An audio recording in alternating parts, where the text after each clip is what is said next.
Erich Prince here. I'm here with former North Carolina Governor Pat McCrory, who's currently running for Senate, has had some good poll numbers recently, and is going to be joining me today to talk about the issue of crime, something he's worked with pretty intimately as the mayor of Charlotte and governor of North Carolina, obviously. So good to see you, Governor McCrory. Eric, great being with you. Congratulations on your new podcast. Thank you so much. So back in August, you and I did an op-ed at Real Clear Politics together, and we were talking about, it was kind of right after the fall of Kabul in Afghanistan. We're talking about how surprised could we be that we can't get foreign policy right in Afghanistan when we can't clean up Atlanta and Los Angeles and Chicago and Philadelphia. So that was several months ago. And then in your estimation, has the problem gotten any better? Has it gotten worse? We've had sort of flashes of hope with maybe Eric Adams in New York, but what's the situation been unfolding over the past few months since then? I think it's gotten better in the last 3 months from a communication standpoint of the liberals are backing off on defunding the police. They're recognizing that people are tired of seeing repeat criminals being arrested over and over again. They're tired of seeing people being pushed into subways where people robbing stores and not being prosecuted. They're tired of seeing the homelessness laying around. So all of a sudden, there's been this pushback against a very strong liberal agenda to basically placate crime during the last 10 years and enable crime during the past 10 years. And I think the liberals are now feeling that pushback, and at least they're holding off on the radical left-wing agenda, but they're not changing their agenda. They're just not talking about it anymore. And the crime, especially the murder rate, the homelessness, the repeat criminals, the gangs taking over parts of the city continue. And now it's just being ignored. Well, as opposed to radical left-wing agendas being proposed. They're now hiding that agenda. Well, you mentioned the homeless issue, and I remember you and I were taking a walk in Washington back in June, and I was just in Washington last week, and right outside of Union Station, you see sort of these encampments. When you were mayor of Charlotte, obviously homelessness is an unfortunate issue. People are struggling with addiction. They're down on their luck. Kind of, what were some of the things that your administration did in Charlotte that maybe DC or other cities could learn from? Well, the first thing we wouldn't let happen, and that is enable homelessness by allowing them to lay in front of stores, laying and setting up camps and parks, or even laying down and taking a nap on park benches or street benches. I didn't allow any of that. In fact, what we did was not make it comfortable for the homeless, not to be mean to them, but to not enable them. Because most of the homeless and many of the homeless have other issues that they're dealing with. In fact, I set up what we called an aggressive panhandling ordinance, which I would not let the homeless or others aggressively try to block people and ask for money. And I handed out very, cheap flyers, kind of like the old days of saying, whatever you do, if you want to help the homeless, don't give to the homeless person, give to the shelters that are trying to bring some guidance to the homelessness with rules and curfews and good meals and no drinking or no drugs in their homeless shelter. And at first I got pushback, but later on people were going, you know what? Mayor Pat did the right thing. Sadly, a decade or more later, we're reverting back to enabling the homeless. It really started in San Francisco, where they started paying people once a month, several $100s to the homeless to help them, liberal help, when in fact, all you were doing was enabling them, because so many of the homeless use that money for things that were detrimental to their long-term health and safety. So you mentioned an ordinance. Did you have a lot of support from City Council in Charlotte at the time? At the time I did. I'm not sure that, like all other cities, the city of Charlotte and other cities in North Carolina, from Asheville to Greensboro to Raleigh, are dominated now by one political party, and they've gotten caught up in the national liberal appeasement of allowing crime to happen and being anti-police and being publicly to help homelessness when in fact they're doing the worst thing for homelessness that you can do to an individual, and that is enable them. Right. So I guess that's and enable their addiction.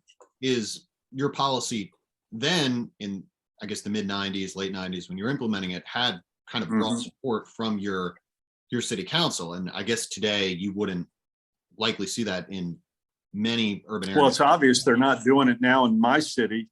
In fact, they've had major homeless encampments camps.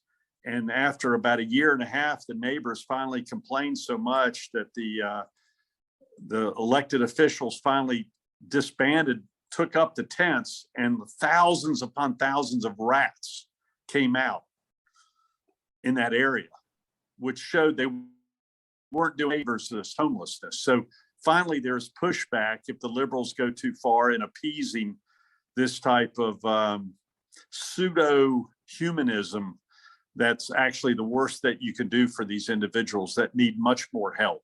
So what I encourage is to help those shelters that actually have rules, training, addiction help, and curfews. That's where we ought to give our money to.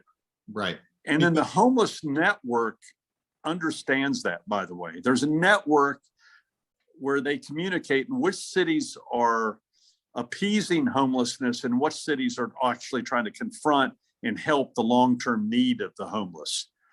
Right. And for those who don't want rules and procedures, they will go to the cities that enable that type of activity. And because I think even in the op-ed, we try to strike sort of an empathetic tone on some of the issues with folks who are dealing with drug problems and such. And the answer, I think, is not always to just kind of, maybe in the old days, lock them away and throw away the key. But I think you pointed out certain programs for sort of deferment or getting treatment in certain cases, but at the same time, not letting that spill over to the degree that you're letting people who are committing serious crimes fall into that group and not be properly taken off the streets. Well, again, it's not just committing serious crimes. It's also you're stifling the economic development and quality of life for others. Trying to run a restaurant, especially during COVID, they're under enough pressure, and having homeless people sleeping at the entrance of your restaurant is going to put more people out on the street. And that includes the employees and the owner who's trying to pay their bank loans. So it's a broader picture. And one thing I learned about homelessness when I was mayor is that each story is an individual story. They're not a monolithic group. Some have very serious mental health problem. Some have some serious alcohol or drug addiction. Some just like that life, maybe hustling a little bit and have other issues. So each one's a different, unique case. Some are from your area, some have traveled to their area, some are coming through and will stay for a short period of time. Each story is quite different, but it's not good for the quality of life of your city or for the quality of life for those individuals in the long run if you enable that type of behavior. But that's one of the issues. And when you and I were in Washington, I was sickened by what I saw in front of Union Station, what I saw under the passes between Reagan Airport and the Capitol building. It looked like a third world country. And America is better than that. And it's a key point you bring up about this sort of the toll it takes economically. For instance, I've been hesitant to visit Center City, Philadelphia recently. I had kind of a really bad experience walking through this sort of tunnel from the train platform to Dilworth Plaza. And I actually mentioned it to the congressman for most of Philadelphia. And, you know, it just disincentivizes people from wanting to go into the city. And to make matters worse, Philadelphia just a couple weeks ago, I think became the first major city in the United States to no longer enforce what they consider low-level traffic offenses, like driving without a taillight out or having your registration off. And that's just not safe. You know, you're driving around and somebody's headlights are not working. You know, it's not safe. And I don't understand for all these people who think that some sort of quote unquote social justice is achieved by making people a lot less safe. And it's obviously very obvious in the cases of, you know, taking people who are serious criminals and letting them make bail and not having them behind bars. But even things like this, it takes a toll on public safety to have people driving cars that aren't operating properly. And it's the real neighborhood leaders, especially minority neighborhood leaders, based on my experience, they want the laws enforced, including the small laws, from littering to loitering to drinking in public to smoking pot in public. You know, who wants that in front of your house or in front of your kid's school or at the bus stop? They don't want people urinating at the bus stop, which they're allowing in San Francisco.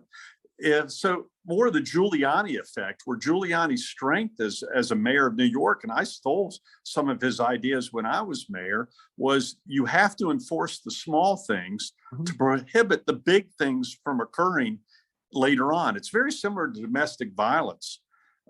If you let domestic violence go on the first call, if there's known violence, then you're causing problems in the long run, because you know the police are going to have to return to that residence later on if they know, in fact, violence did occur.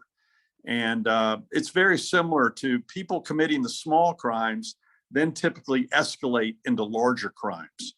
And it's the neighborhood leaders, primarily the poor and middle class, who are the ones who want police in their neighborhoods. It's the liberal elite who go, well, we've got too many police in that neighborhood. No, the neighborhood leaders want the police there. They want their houses to be safe. They want their kids to be safe, and they want a good quality of life. They don't want bars on their windows. So we've kind of, in the last 10 to 15 years, we've gone back to what we were doing in the 90s, early 90s, late 80s, which was not enforcing laws, not prosecuting career criminals, not prosecuting small, what some would say are petty crimes. And in the long run, we're causing more harm, especially to our low-income neighborhoods. Well, I think it's we're seeing the results of that now with this liberalism that's gone amok. So it's, I think pseudo compassion. It's pseudo compassion that the liberals are doing, and I think many people, and especially the minority communities, are going, "This is not right. This is wrong." And hopefully we'll go back to things I did as mayor in 1995, when I inherited about 130 people being murdered, the largest crime in Charlotte's history. And what I did was we started targeting the top 100 criminals that we are arresting over and over again. I'm talking about people who are arrested 30, 40, 50 times and not being prosecuted. Well, I think a great example of some of these repeat offenders is if you've been following in New York, for instance, the woman was recently pushed in front of a train, and a lot of the violence was taking place, especially that was being discussed as being targeted Asian Americans. The vast majority of these people had dozens of previous arrests. These were not people who were arrested for a DUI 10 years ago. These were people who were just in and out of jail. Yes. And so it's an interesting point you bring up, and there was some recent academic scholarship in the past year or so that sort of confirms what you were saying regarding targeted gang takedowns and housing projects being really, really effective. And I know you and I have talked about the gang issue. I've talked about it in other venues, and I think that's a really important issue. And a lot of people are uncomfortable talking about it because it often involves, an ethnic component. And I think a lot of people are very uncomfortable about talking about that. But we can't be uncomfortable talking about it. We've got to have the heck with the woke police, because we're repeating the mistakes made in the 80s when even Joe Biden agreed with these kind of He was famous for it. He was tough on crime, and now he's backed off. But I can just say from 95 to 2009, when I was mayor of Charlotte, North Carolina, we reduced the murder rate over half, and we became a safe city. And the people that were happiest about that were the people in low-income neighborhoods. And we had what we called housing projects, where even the police were afraid to drive through. Mm-hmm. And we converted them into mixed-use neighborhoods. We had some gentrification, yes, but we kept people of all income levels, and you can't tell the difference now. And they're wonderful, wonderful neighborhoods, and they are safe. But sadly, some of the old policies are creeping back in during the past decade, and we're returning back to the 80s and early 90s. And I've seen it in LA, I've seen it in Seattle and Portland, Chicago, Charlotte, Raleigh, Greensboro. And it's not just the police. The main problem is in the criminal justice system, the DAs. 100%. And what I did as mayor, I actually led a march on Raleigh. I called up all the other mayors, Republican and Democrats, in 1997, 98 time period, and led a march, a Republican leading a march to our state capitol, to the governor's office, and saying, you've got to get the DAs to prosecute our career criminals. The police know the names of the people that they're arresting because they've arrested them so often. So we're reinventing history here. Well, that's exactly And right. we're recreating bad history in the United States of America. As some people know, and I've mentioned it before, I was a crime victim in Philadelphia. My car was broken into and robbed. And the cops who were there looked at the crime and they knew instantly the name of the guy who did it. And he was out on bail for doing the same exact thing. And Larry Krasner, the DA in Philadelphia, would not prosecute the case. He did the same thing 2 months later in Valley Forge National Park, which fortunately was federal jurisdiction. So I think they were able to bring a case against him there. But that's exactly right. The cops often know the people, and they're one of the major issues, and a lot of people talk about it, is their morale. They're very demoralized.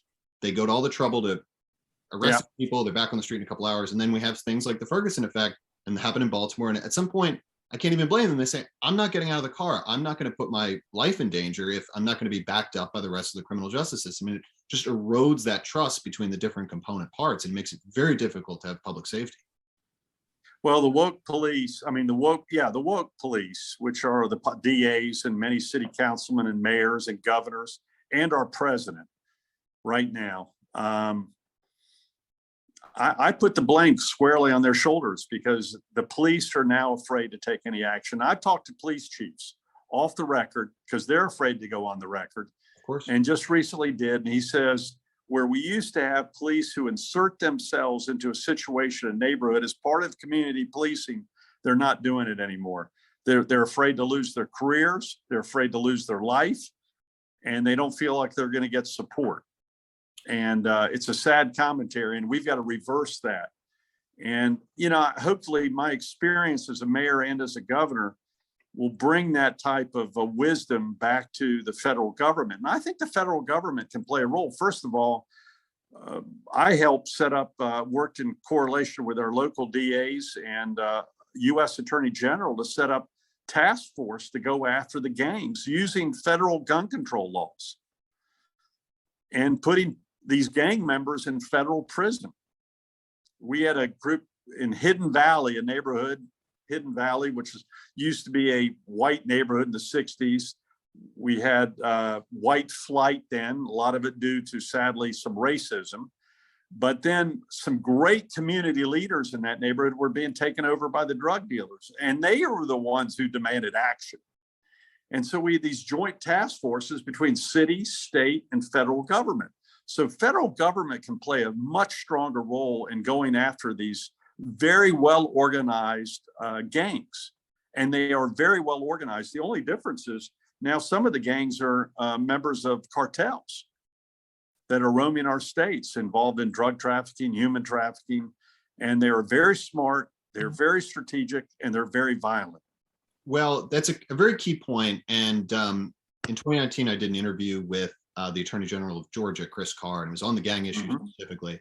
And one of the things that comes to the top when discussing gangs is they're involved in some of the most gristly bad stuff. If it's trafficking young girls, elder abuse, murder, moving major drugs, they're involved in just the nastiest stuff in the world. And one of the big debates that comes up with a lot of the people whom I met on that trip, I did a roundtable with the Georgia Bureau of Investigation. And one of the big debates is whether or not they favor a new federal anti-gang law. And it's an open question. And some people take the position that they can prosecute them under existing RICO statutes.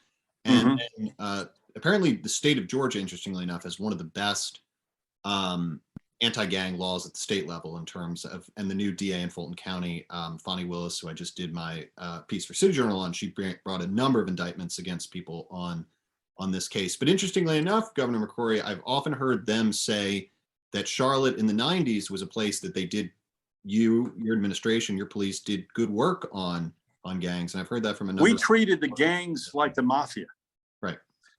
Like we used to treat the mafia in Philadelphia and New York. Right. We used laws that were originally directed toward the mafia, toward our gangs, because they are the mafia. They threaten, they kill, They extort, they recruit young people, and I'm talking 13 and 14 and 15-year-olds to do their dirty work for them. And they're relentless. And you cannot underestimate it. But if you don't go with them at both the top and the bottom in a coordinated effort, you will lose. They will win.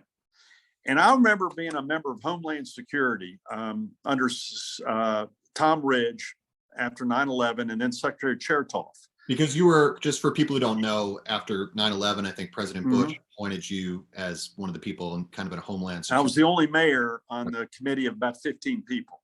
Right. And in my last meeting, I was replaced when Obama won. They replaced me. I got kicked off. Well, but apparently my last meeting, kicking people off the Annapolis and the Service Board academies under Biden. I don't know if you've been following that, but yeah, I've been. But anyway, sad commentary. The Homeland Security. But on my last meeting, I asked Secretary Chertoff in the public meeting, what's the most serious danger to the security of the United States? This is 2009, 8 years after 9/11, but I was still expecting Al Qaeda. And he went the cartels in Mexico. And he was right. He was right. And this is what I'm not hearing the FBI talk about. I'm not hearing Biden talk about. These cartels are coming through. They have major drop-off points in Phoenix and Chicago and Charlotte. They know what they're doing. It's a very well-coordinated mafia type of organization and violent type of organization. And they keep their head down. They like to stay out of the news.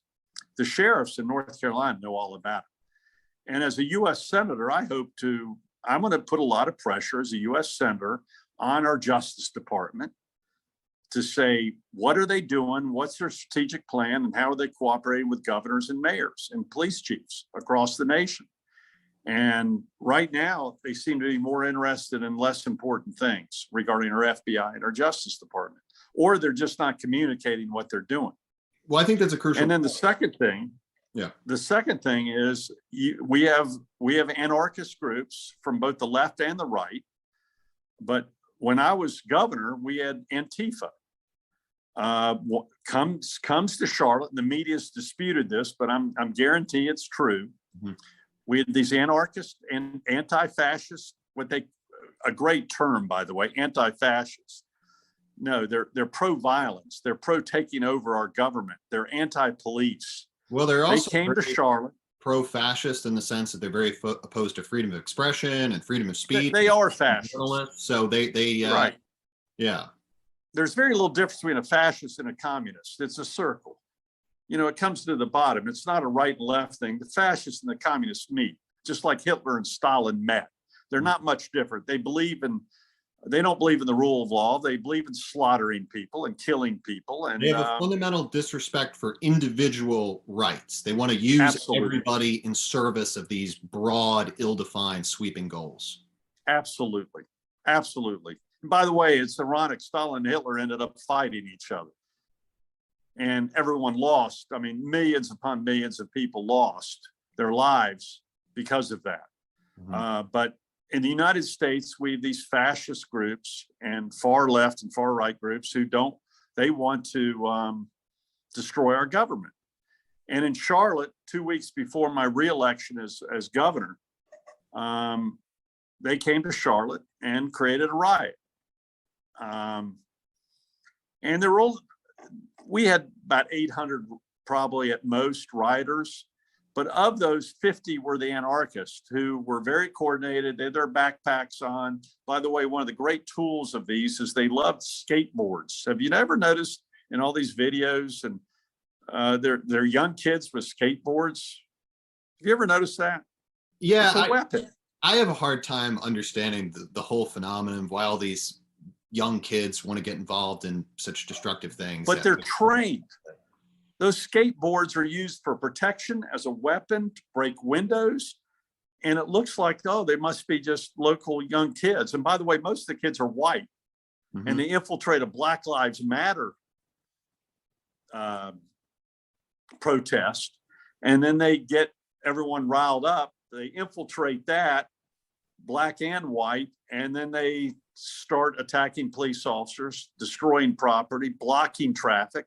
They did this back in 2016, October, and I called the National Guard after the second night of rioting against the wishes of the liberal mayor at the time.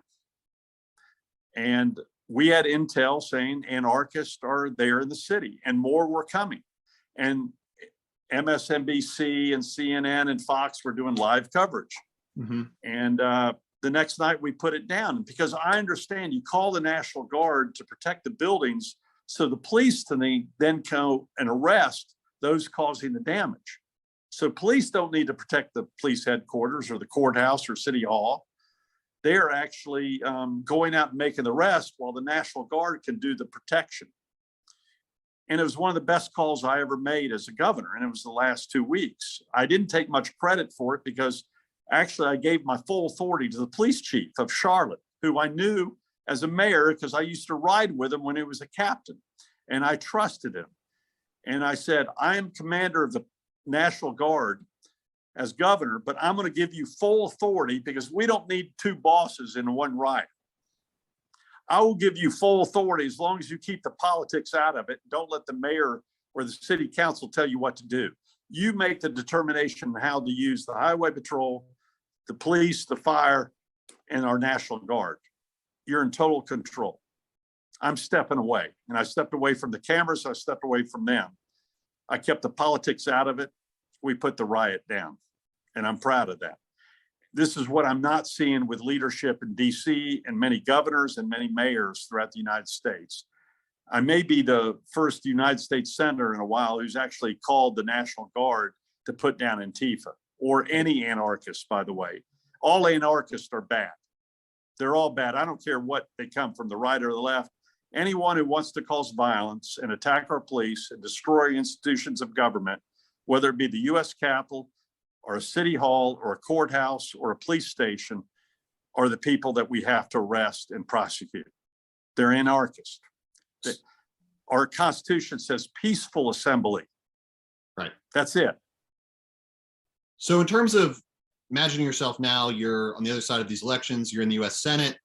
Obviously, Yes. One of the things you're probably going to want to do is talk to your colleagues who don't maybe have as much of that sort of executive experience as a governor, as a mayor. Maybe they come from a business background, maybe they're a long legislator. So obviously you want to tell them about these sort of practical possibilities. You want to maybe the Republicans get the majority back, have subpoenas and such, maybe, and regardless, in committees, you want to press the Justice Department to look into these cases. What are some of the other ways you're kind of imagining in the US Senate advocating for some of these policies about curbing the crime situation in the United States? Well, I think we use a carrot and stick approach. First of all, I don't want to reward with grants those cities and those states that are not enforcing the law.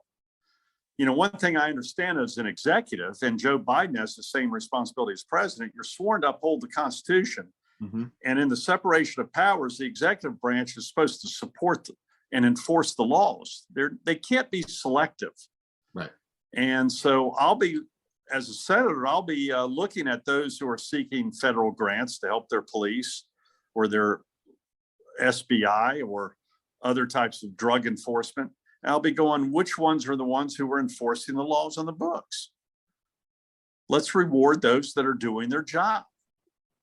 And let that community know that they have mayors or governors that are causing more problems than ever. Right. And are responsible for not going after the gang leaders, are responsible for not going after the career criminals. The DAs, the same way. That's the role we can play at the federal government.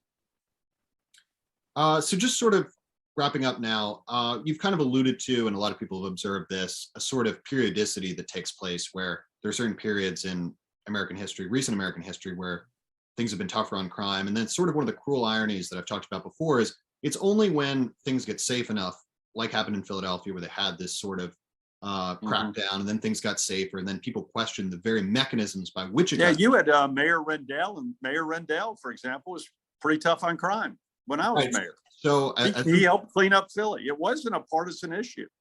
right. So yeah, some people might have followed. I did 3 hours on the record with now Congressman Dwight Evans, who was then a state legislator, and he worked with a friend of mine, Alan Hornblum, and they brought down some of Bratton's people from New York, and they looked at Madison Square Park in New York, and then they looked at Rittenhouse and Washington Square Park in Philadelphia, and they said, why are our parks so much worse? And that was sort of the catalyst, and they brought Dwight down, and eventually Rendell signed on after being kind of pushed. But at first, Dwight, they would say, you know, you're a sellout to your race and all, and it was very kind of acrimonious. But in the end, they did a lot of progress. But now it's being reversed really quickly.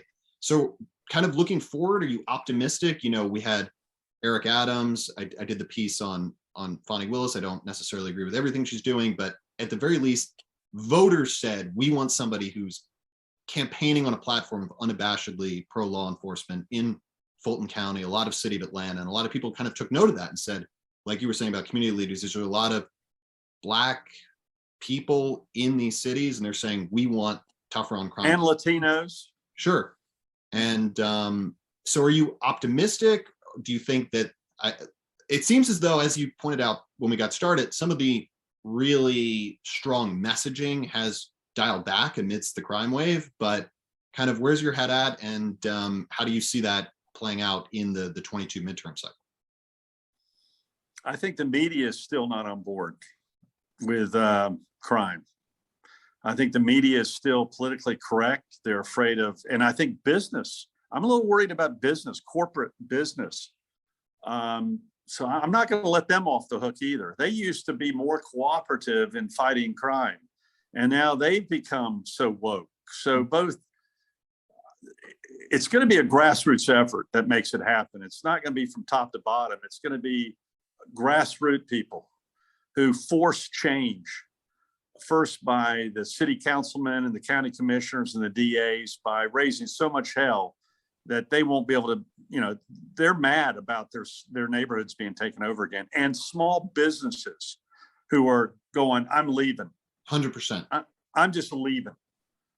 So that's where I have optimism. Where I don't have optimism is the corporate community, the corporate media elite, and the corporate elite who are afraid to address this issue because of woke politics. They're afraid to offend anyone. And yet, you know, they pay for their own security around their buildings. So some people wonder the politicians have their own security. Some people wonder if a breakup is imminent between this thing that we've thought about for so long, of this alliance of sorts between the GOP and a lot of corporate America. And back in the spring, when Senator Ted Cruz did his potential colleague did his op-ed in the Wall Street Journal and said, in response to the corporate mischaracterization of the Georgia voting laws, I'm no longer taking corporate PAC money. And a lot of people said, wow, that's a watershed moment. So it seems as though the relationship between quote unquote big business and the GOP is a little different than most of us have thought of for. Well, I'll tell you, I think what's happened too is the large corporation CEOs have deferred their responsibility to nonprofits. We'll let you guys handle it. It used to be the corporate CEOs in a lot of cities, including Charlotte, would be directly involved and on the ground. But now, as they've gotten bigger and bigger, and the consolidations and buyouts have occurred in financial industry and all industries, they've deferred that action to others. And the nonprofits are very, very woke too. The chambers of commerce have become extremely woke at the local level. And they used to be partners with me in fighting crime. And I think they're going to get pushback for membership, especially small business. While the corporate America, I think, is way up here in their corporate suites protected, I think they're losing sight what's happening on the ground. And when it starts costing them financially, they might get involved again. Well, and that's what happened in the late 80s and late 90s or early 90s. The crime got so rampant that people were even afraid to go downtown to go into the corporate suites, that they stepped up and went, that's enough. Right. Well, and I think that might happen again, but they might be the last ones to get on board, not the first ones. And just it's a natural dynamic. On the point of corporations, you're one of the people who kind of early on was sounding the alarm about what we now call corporate virtue signaling. And you would often say that the corporations were so concerned about what was going on in North Carolina when you were governor and not particularly concerned about what's going on in China or anywhere else. And you were talking about that five years ago or so when we first met. And nowadays that's kind of common knowledge, but you and my friend Jameson Malley is who I heard it from first. So. Well, yeah, I got caught up into the cancel culture and the hypocrisy of the cancel culture by the NBA, the NFL, some of the top corporate, the PayPals of the world. PayPal's still at it. They're trying to restrict yeah. the financing based on, and it's kind of ironic given that, Peter Thiel and David Sachs and some of the early people who are involved in PayPal are actually, pretty aligned with the conservative movement. So it's a little ironic. Yeah, it's just, there's hypocrisy where they tend to complain about these the PC world within our states and cities, but they dare not touch China. Mm-hmm. They got too much money riding on that. And some of the Hollywood and pop stars, the hypocrisy is, finally people are starting to see the hypocrisy after the Major League Baseball moved their game. Nothing changes. It's a PR game, and it's protect their businesses. And they might win that short-term battle, but they'll lose the war if they continue on this trend. And that's where we as senators or governors or mayors need to have the courage to speak out and take the short-term hits, which I did. But in the long term, I think we were right to call out the hypocrisy. And I'm going to continue to do that, hopefully, as a U.S. Senator. I'll call out the hypocrisy of even people I respect in business, right, but who play this game of, I think, doing more harm to our neighborhoods, to our cities than good by playing this PC woke game that has taken over some of our corporate suites, taken over some of our police departments, taken over city halls, and sadly, it's taken over the White House. Right. So, Governor McCrory, thanks so much for an interesting discussion on an issue you've obviously have a lot of experience with. So, always good to see you, and I wish you well in the rest of the campaign. And thanks for dropping in and chatting. Thank you. It's we still live in the greatest nation in the world, but we can't take it for granted. And the first thing we can't do is start acting like a third world country. And that's what we're doing in the LAs of the world and San Francisco's. I don't want North Carolina to become California, with all due respect to California. My wife and I used to go vacation in San Francisco. We don't anymore. Right. And that's not right. I want San Francisco to do great. But with the policies they're enacting now, with the woke policies, this is what's headed toward the rest of the nation. And I don't want the nation to become California. Right. And that's saying that in respect of California. Well, I often say that California, I think, is the most beautiful place in the world. And with their politics, they somehow managed to mess up the most beautiful place on earth. And it's now beautiful from an airplane looking down. But once you get on the streets, it's a sad commentary. Well, our friends at the Independent Institute warn about the Californication of America. That's well, we've been seeing that for the past decade, and we're paying for it today. And we've got to call it out. Governor McCrory, great to see you. God bless. Take care.